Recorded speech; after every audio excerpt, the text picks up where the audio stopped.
For decades, the golden rule of mental health was simple: build your self-esteem. It was treated as the ultimate metric for a resilient mind. The foundation was laid in 1890. William James proposed that self-worth is calculated by taking our successes and dividing them by our pretensions, essentially how competent we evaluate ourselves to be in the areas of life that matter to us. 12 years later, Charles Horton Cooley expanded that calculation. He theorized that our internal evaluations are inextricably linked to the perceived judgments of society. We gauge our worth by imagining how others see us. Together, these ideas formed an evaluative framework: internal competence paired with external social standing. Achieving high marks in both became the primary clinical goal. However, modern data has begun to reveal a paradox.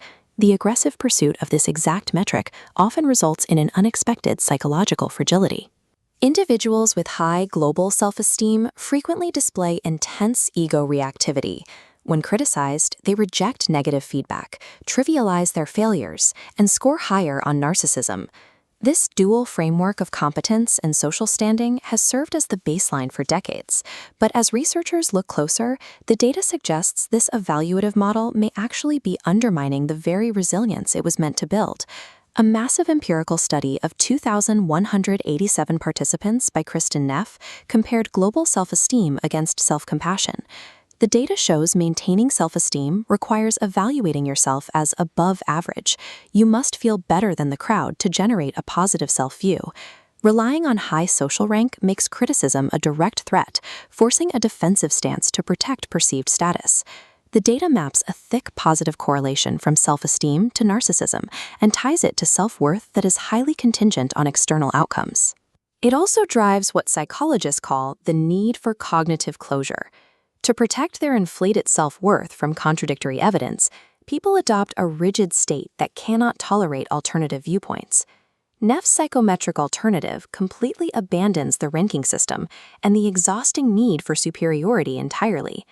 Self-compassion relies on three non-evaluative components: treating yourself with kindness, recognizing failures as shared human experience, and remaining mindful of negative traits. While self-esteem is an outcome-dependent trap based on social rank, self-compassion provides a stable emotional baseline that remains steady regardless of success or failure. To understand why evaluation creates such fragility, we need to look at the evolutionary biology of the brain. This model shows the brain's internal architecture.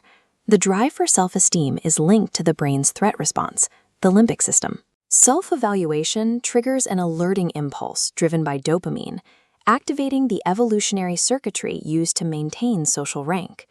Self-compassion utilizes an entirely different neural pathway, the oxytocin and opiate system.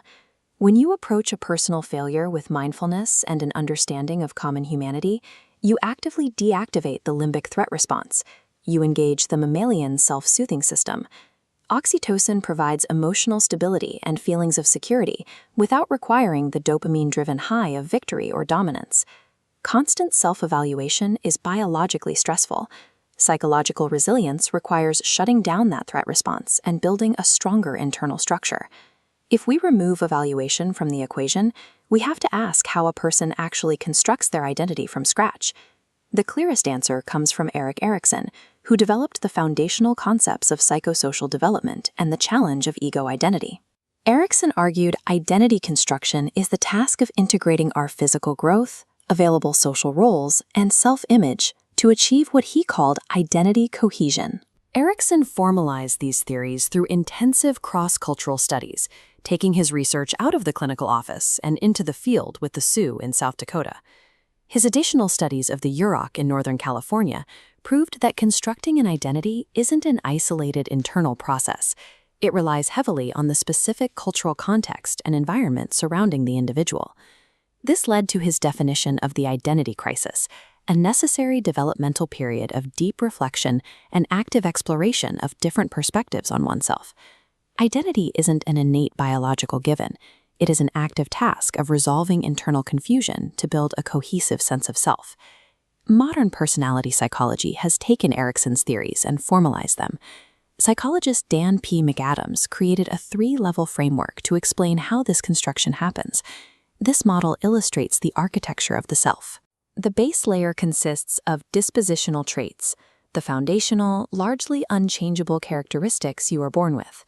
The middle tier holds characteristic adaptations, the specific habits, beliefs, and behaviors shaped by your environment over time. But a list of biological traits and behavioral adaptations doesn't add up to a complete person. They don't provide unity, purpose, or a sense of meaning to a life. To achieve that, you need the apex of McAdams' model, narrative identity.